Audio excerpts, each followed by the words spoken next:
What's up, everybody? This is an exciting one because Liz and I were able to kind of collaborate and make something pretty awesome. Liz, what did we make? We made an amazing report that is super easy for you to analyze what is going on a child ASIN level with your products as well as your ads. I know when we were building this together, I was sharing and you were like kind of surprised and like, yeah, to be honest, that's 100% the case. Most sellers are not analyzing their advertising on this level. And we run in some really I don't want to toot our own horn, but like sophisticated circles with like advertising. We're super in the weeds. We're like dialed in, like, hey, I need to know this information to get, results for my ads. And, kind of, I think the really cool thing is when you can be in rooms like that and you notice like all the overlap between how people are looking at things. So both of us were realizing like, I think all of us are looking at views like this to make strategic decisions with our advertising. And the surprising thing is that most sellers, brand managers, like, I don't care if you're not like, even if you're using an agency or something and you're not running the ads yourself, you should know what's going on. And it's reports like these. But to be honest, finding a report like this, like you have to combine three different, like it's not hard, but you have to combine three different reports. You got to know like what data to aggregate, how to cross check it, what things in the business reports you cross check with your ad reports. Like it's a lot of data cleaning, it's a lot of analysis. And I think most of us have kind of like banged our head against the wall to be like, I need this information, and then walked away with something like the report that we're going to share with you that allows you to get it. Bonus points is you just throw three reports into Chat GPT and it like spits this out. Super Well, easy. yeah. And I think that's the thing that's so great is we're both AI nerds, but there's actually a much more practical side to this because if somebody's not really big on Excel or big on spreadsheets, this is your best friend because if you're using an an Excel template that somebody gives you, if one column gets moved by Amazon, which spoiler alert, that happens all the time, you are about to have your entire report broken. But with a custom GPT, we're using code. So you don't really need to do anything. You don't need to worry about future proofing this report because Mhm. the AI did it for you. And to be Yeah. clear, Liz and I did not code. We talked to some AI about how to what we wanted the code output to be, but we Yeah. killed it. Well, Sean showed me his method. I basically reached out to you because I know you have a ton of other stuff. We've done a video on our channel about how you're using AI. Like, and it's simply, I bought like this one to identify like what you should go after ranking keywords. Like, there's some really cool things you can do with AI. And I was basically like, hey, I know my way around a custom GPT, but I've kind of banged my head against the wall in terms of programming certain things. And I know you're really good at that. So it was definitely a collab partnership, and I appreciate you kind of sharing your knowledge with me. Hopefully I can share some knowledge with the audience as well. But yeah, I'm excited to dive into kind of like how this is helpful. So obviously we probably want to talk about the reports that you need, obviously where to get access to this AI, like which you can have complete access to it, no problem whatsoever. And then maybe like how to analyze outputs. Yeah. So why don't we just start with the basics and I'll let you take the lead because spoiler alert, Liz was the leader. I was just kind of giving feedback. Liz, what is this thing? What are the reports? What's the exact output? Let's kind of just get the what out of the way. Yeah, absolutely. Maybe I'll go through and I'll screen share so we can look at sort of the outcome. Because really, sometimes it's nice to really like, hey, well, what is the outcome? So this is a view that again, this is just going to be a spreadsheet. You can color code it, you can manipulate it in any way that you want. But this is exactly the analysis that we use to go through before this call and we hit record. I was talking about like, hey, we manage clothing accounts.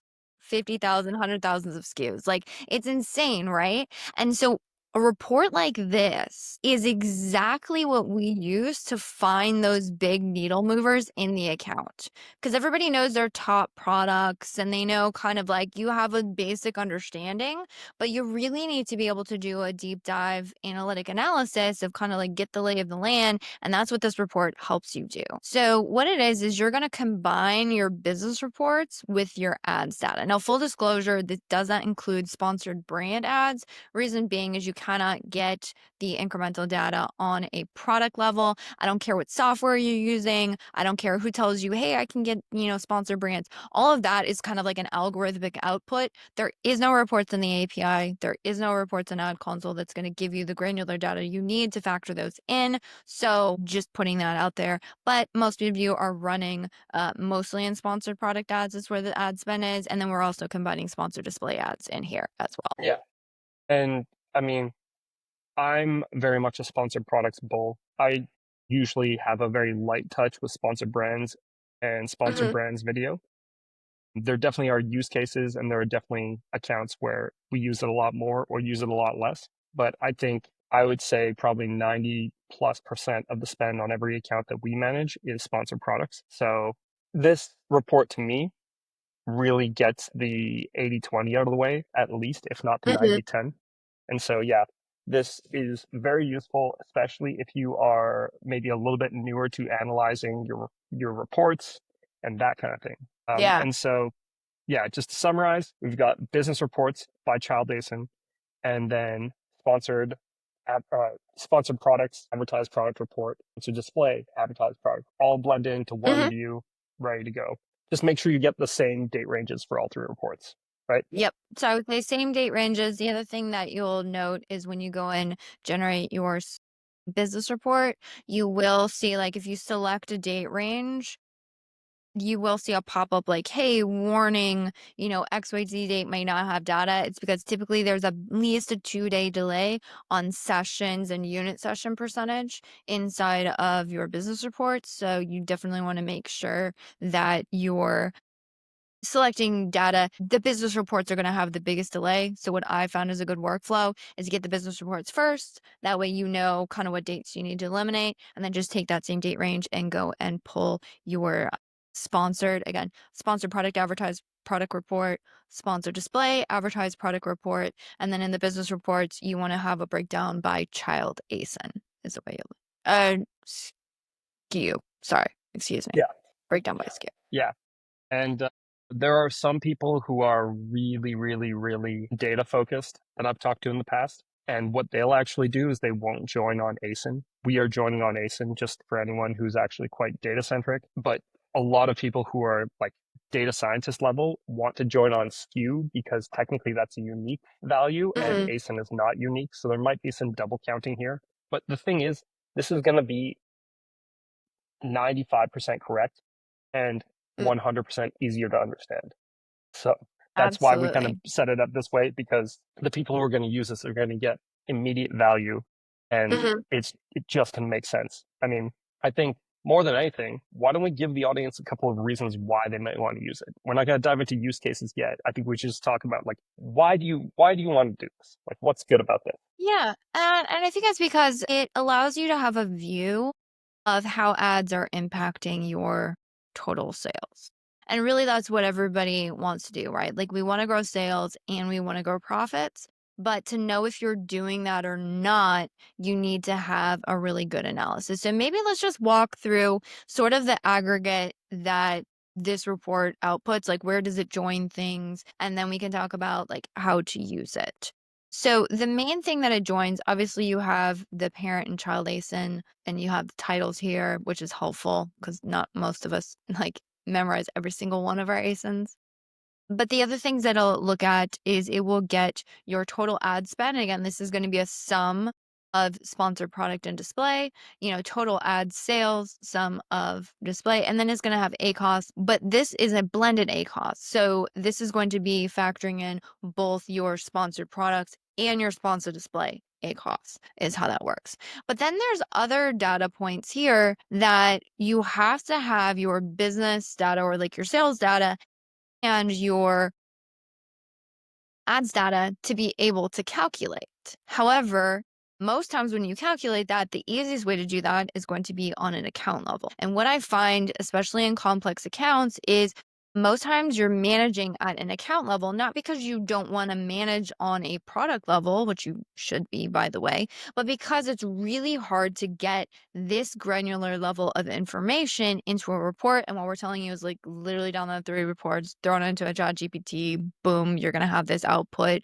Takes out second because it's combining data, but honestly, it's way quicker than even if you were copying them into, say, a tool or something. And so Total ACoS, which we know is your total ad spend divided by your total sales, which in this it's called ordered product sales is what it's defined in the business reports, which is sales, and then your ad sale percentage. So this is what percentage of your total sales are coming from advertising, which again is just going to be your ad sales divided by, again, in this case, ordered product sales. But where this is very helpful is you can look at this now on, in this case, like it's a child ASIN level. So I can say, okay, so total ACoS is high here, total ACoS is low here. And you can start making strategic decisions on a much more dialed in basis than looking at, okay, so the overall account is this. And then you're trying to figure out, like, where do I move the needle? Now, the other thing that we have in here is, again, the ad conversion rate, which ad conversion rates are, again, this is factoring in both your sponsored product and your sponsored display ads. And then when you go over here, we've added these 2 columns, which honestly, for me in large accounts, I have found to be an absolute freaking game changer, which is a percentage of total sales, which is simply like what are the sales divided by sum total for this product, and then percentage of total ad spend, which is again ad spend for this specific child ASIN divided by the sum total. And oftentimes we know what our bestseller is, or kind of what products are, but oftentimes what I find, there's no incrementality as to like what products are we spending the most on, right? Mhm. Or when I say, okay, this is my best selling product, my second question is always by how much? Because you'll have product, accounts where it's like, oh, wow, this is my best seller. But, best in that account might be 20% of the total sales volume versus I've seen some accounts where it's like 75 to 80% of total sales are coming from one item, regardless if they have a large catalog. And so then, like, oh, wow, this is where I need to really dial in the ad strategy because this is the, like, by far and above the biggest needle mover. Oh, and maybe I should look into the rest of the catalog because, I need to find something else. So I'm not like, stock goes out of that one product. Oh my gosh, all of a sudden, my total sales are absolutely gone. And these 2 things, again, it tells you, you've heard of the 80/20 rule. Well, it's essentially Mhm. just that.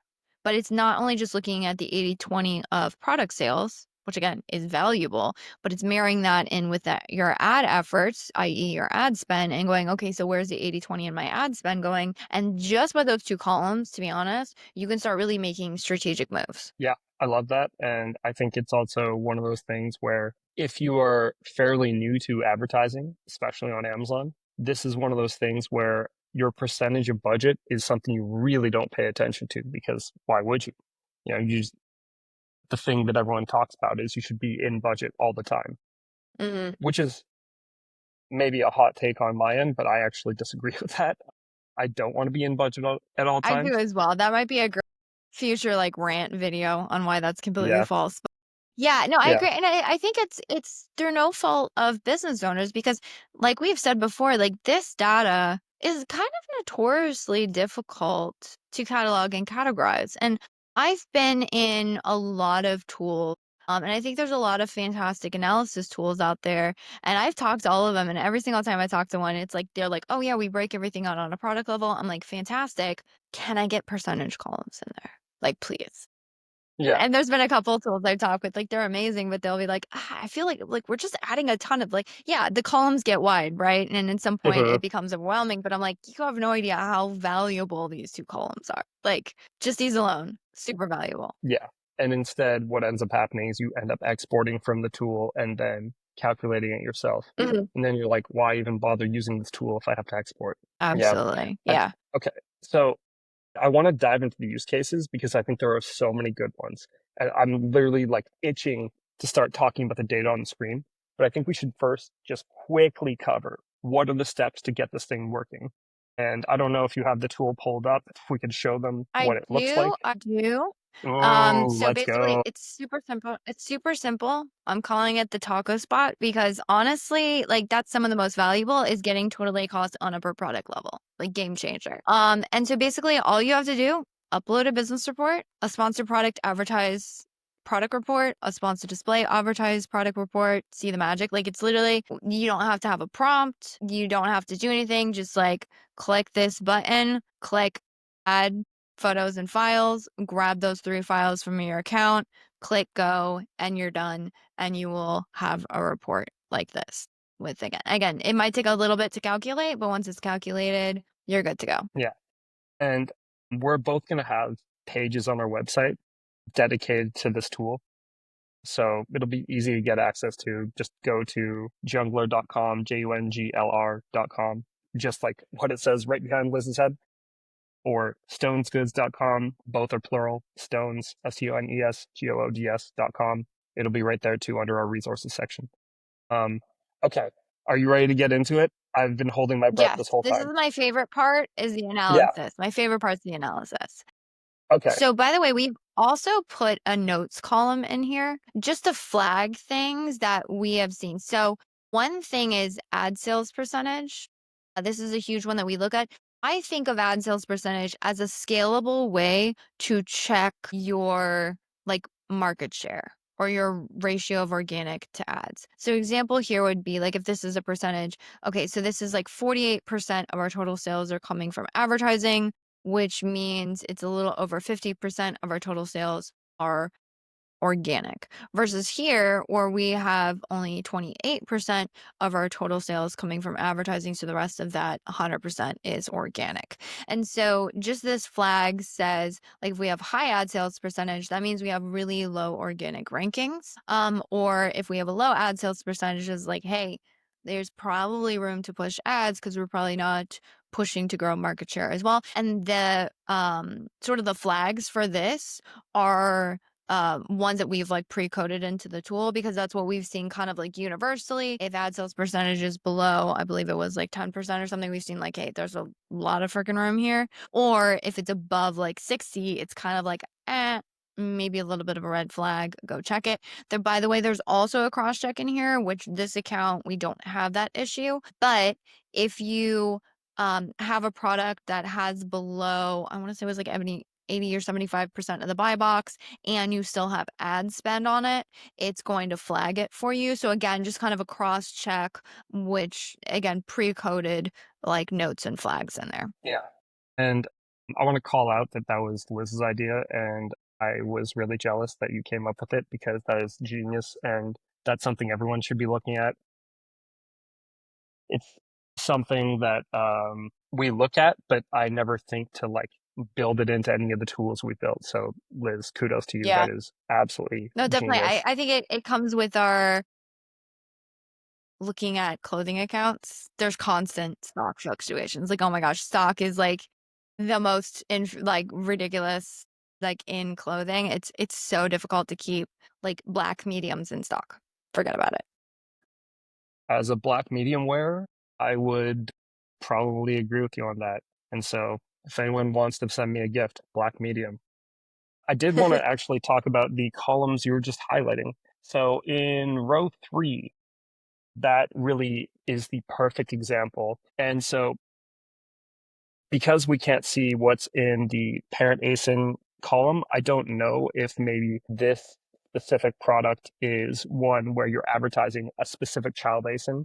For example, the Hmm. black medium, because there's lots of stock of that, and there's maybe not so many Yeah. of the black 2XLs. But when the ad spend percentage is much higher than the total sales percentage, usually that's something that jumps out at me. And so that's another way you can use this report is to look for imbalances in the catalog.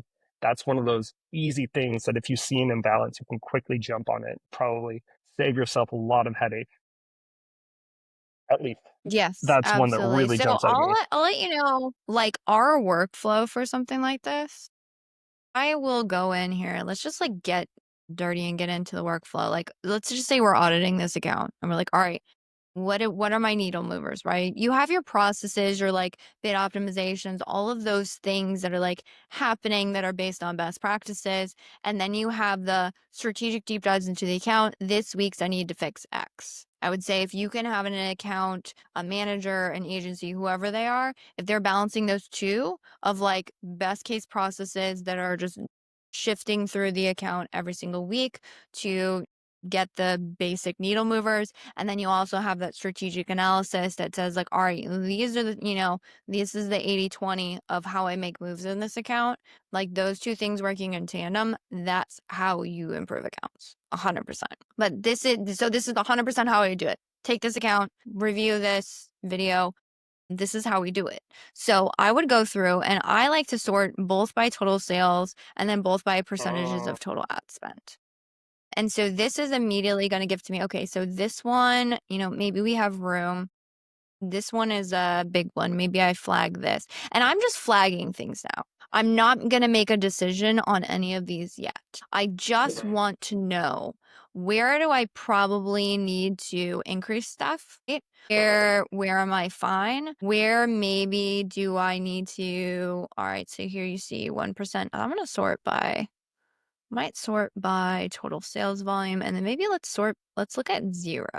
So here's a great one. That's a fantastic one. Here's a couple of good ones, right? So right now we say, okay, this is what I use to figure out where I probably have imbalanced priorities. So Mhm. once I know where my imbalanced priorities are, but that doesn't tell me what to do with ads yet.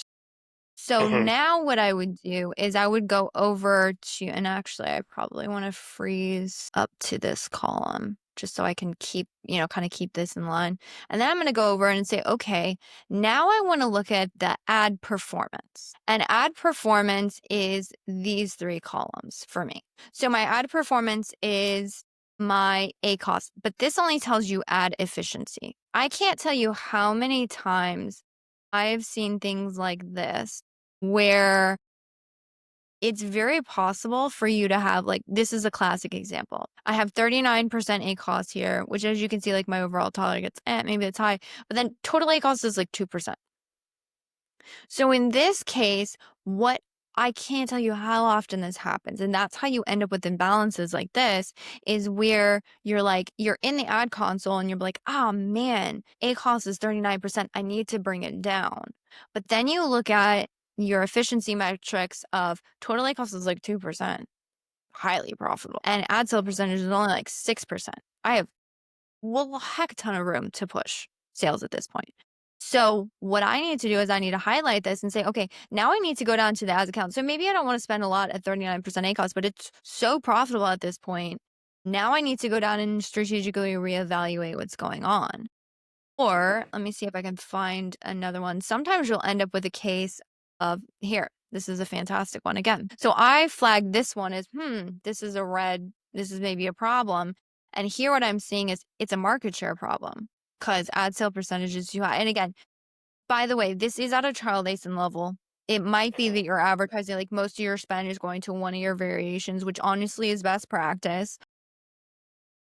So there is sort of that dynamic. So just so you know, when you combine reports and you're looking at advertising, spend, and sales, and then you're combining with business reports on a child ASIN level, it's very common to end up with this like 127% thing that you're seeing. It's due to that. So we have included the parent ASINs on here. You can create a pivot table just to look at things on a listing level.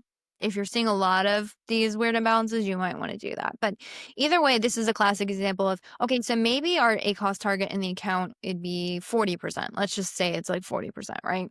So in this case, I might say like, well, in terms of like my ACoS, I'm fine. But then I look at my total ACoS and all of a sudden I'm like, whoa, wait a minute. That's way too high. Hold up. It's a market share problem. Okay. So whatever I'm doing with this 39% is not leading to market share growth. I'm simply just pushing more into my ads. So maybe it's that it's all autos, it's broad. I don't know. So I'm using this as like ad sale percentage, total ad spend to like, okay, these are the items I need to dig deeper on. And then I'm looking at the ad efficiencies to go, okay, what's going on here? So this one I definitely need to deep dive. This one I need to deep dive for growth. This one Mhm. might be, yeah, probably running a little hot. I got to figure out what that looks like. Actually, this one is probably really good to push. So Hmm. again, I can look at that or this one. Yeah, we have like insane amounts of efficiencies here. Where is this ad spend going? How do I, push it even more? And so then that's how you go, okay, now I have my strategic. And then in terms of which ones do I tackle first, I would go to the top of the total sales catalog or the top of the total spend. So in this case, I would say, okay, this one, yeah, it has an issue, but it's like 10% and it's only on a product with 2% of total sales. Okay, maybe I'm not so worried about that. But like, wait, this one, I have 6%. That's 11% of my total spend. Okay, so this is probably my main priority first mover for the week. And then I'm also looking at it. Oh, yeah, this is 8%. Okay, these are my two main movers, right? And you could do Hmm. 3, 4, 5, whatever you have the bandwidth for. But at least I know, like, okay, these are my strategic movers. And then when you go down to the ones where again, maybe you have 4% and then you're like not even advertising at all, that's a great one to just like at least throw it in an auto campaign or something. I mean, you might as well just like get something really quick up because I'm like, hey, I'm not even advertising at all, but wait, this is driving a lot of my sales volume. And something else, and maybe this is where you're going next, but something else that can help you prioritize is column M right there with Mhm. your advertising conversion rate. But Yes. then what's really great about this report, and several software solutions I've used in the past don't have this, is they have your advertising conversion rate next to your unit session percentage. Like it's just, oh wait, that's column U, excuse me. But then column M Yeah. is unit session. Yeah. And you can drag these Yeah. columns around, and Yeah, I that's one of the might beauties use of. this next to my unit session percentage. Again, for me, this is a flag Mhm. similar to how we use ad sale percentages. Like, I need to dig deeper. So whenever I see an imbalance here, I'm not like, oh my gosh, I need to like absolutely burn it. It's like, no, let me go find out what's driving this. And so, absolutely to your point. So it looks like we're pretty good in all of these products, which is great. But the thing that we found is that when the ad conversion rate is lower than the unit session percentage, especially if there's a huge difference, oftentimes what we find is that the keywords that you're spending the most on and you're targeting, oftentimes for ranking purposes, don't have strong conversion rates, which is definitely an issue because you want to be spending on the things that are actually driving sales. So, a great example of this is like, it's not uncommon to see this. Like, we've advertised clothing, by the way, notoriously low conversion rates, but we've often had where it's like the unit session percentage is 4%, but the ad conversion rate's like 8%. And if we Mhm. were running the ads at a 4%, like, they would not have been profitable, but they were profitable because we had such strong conversion rates. And that comes through like really strategic targeting. So again, I would be looking at percentage of total spend here just to see again, where am I spending the most? Okay, that's great. This one we're a little off. It's not too bad. This one we might want to, again, it's not a house on fire situation, but it's Mhm. a let me go and look at what I'm doing with my targeting. Again, because we're doing it on a product level, it's really strategic. And Mhm. you can immediately identify where you might have issues. And again, organic ranking is strong. Can it be stronger? Maybe. Or oftentimes, if I fix that imbalance, I can lower ACoS again, right? Because the two factors of ACoS are your cost per clicks and your conversion rate. So if you can increase your conversion rate, again, it's by now that will mean you will have to like figure out which keywords do I spend more on, where do I spend less on. That one's a little bit more gradual of a fix, unless you go into the account. I've seen it sometimes where there's a huge imbalance. It's like unit session percentage is like 12% and the ad conversion rate's like 5. I'm like, oh, hold up. And he'll go into the account, do a strategic deep dive and go, wait, why are we like massively spending on this keyword? Apparently it's for a ranking strategy and there's like 0 conversions on it. Like just get rid of it, go find something that converts, right? Yeah. But again, it's a way to go, okay, here's my priorities, here's the issues, and then bonus points because you have these on a child ASIN level. There's now the product targeting tab inside, or not the product targeting, the products tab inside of Ad Console. You can literally go into your ad account, go into the ad console, product tab, grab this child ASIN, pop it in there, search. Then you have a drop down of every single campaign and ad group that that product's being advertised in. And because you know that that's the one you need to fix, you now have a really fantastic way of just going in. All right, so now I know what I need to deep dive. Do I need to push the product more? What do I have? What do I don't have? Do I need to fix conversion rates? Where do I have poor conversion rates and have high ad spend? And then you just start making strategic moves. Exactly. And I think the other thing that is so handy about this tool is not only can you pull up the child ASIN and be able to just look through every single campaign, you can also then refer Mhm. back to the sheet and say, and kind of look back and say, Mhm. well, this child ASIN is part of this parent ASIN, but I didn't realize we are spending that much Mhm. money on this other child ASIN. So you can start to notice things at the parent level, not just the child level. So there's a ton of value you can get Mhm. from this. One thing I did want to call out, and I just didn't want to cut you off, but if you do make this into a pivot table, just know that you'll need to recalculate the percentages because percentages don't Yeah. automatically transfer when you make a pivot table. When I was newer at Excel, I didn't realize that. Yeah. Luckily, nothing bad happened, but it could. Yeah, no, it's not. That's a fantastic point. It's not clean data analysis because sometimes what I've seen is people take like the averages, but that's not, you won't get No. correct. So you do want to make calculated columns for any of the percentages. Yeah. Okay. Liz, I think we could talk about this for another five I hours. know I could, but right there, I think that's enough value. So, my recommendations again, check the links in the descriptions. You'll have a way to go and get access to this GPT. Go download it. And my recommendation is just to download the report. Oftentimes, you think, like, okay, I have this whole, like, I would recommend generating this report, watching this video, go through, analyze, and just start flagging and looking at things. Most likely, what's going to happen, especially if this is the first time that you've done an analysis like this, all these things are going to start jumping out at you. I would recommend pick the top 1 to 3 strategic movers. Again, strategic movers are going to be based on account impact, which is total sales and total ad spend percentages. And then again, use the products tab inside the ad console to really start diving into where you can adjust and fix things. Yeah. I mean, I would recommend you look at this as many times as you think it's useful. Maybe do it once Mhm. a week.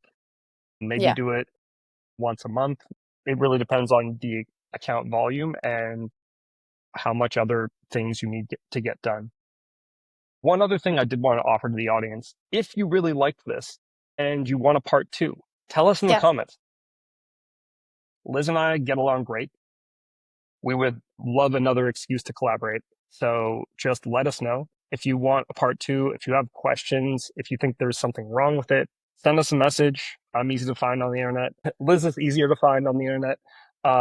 So yeah, we really hope that this is as valuable for you as it is for both of us. So seriously, I hope, yeah, thanks to everyone for watching this through, and I hope you get value. Yeah, absolutely. And this is something that I talk about very often, this sort of strategic analysis, but I definitely love you like pulling out and us breaking it down, hopefully in a way that is valuable. And as Sean said, if you have any questions, feel free to drop them in the comments. And if you have any recommendations for, hey, we would love a deeper dive on this, or how do you go through and how do you use the product tab and what is your thought process for that? We'd be more than happy to dive into those things. Yeah. Well, look, Liz, thanks again. I think this was an action-packed, valuable episode. Anyone who watched this definitely got value. So, I mean, I got value out of this, and it made me think of a couple of things that I could do in a couple hours when I get back to work on the accounts. So, look, thank you very much. Thanks everyone for tuning in, and yeah, hopefully talk to you all soon.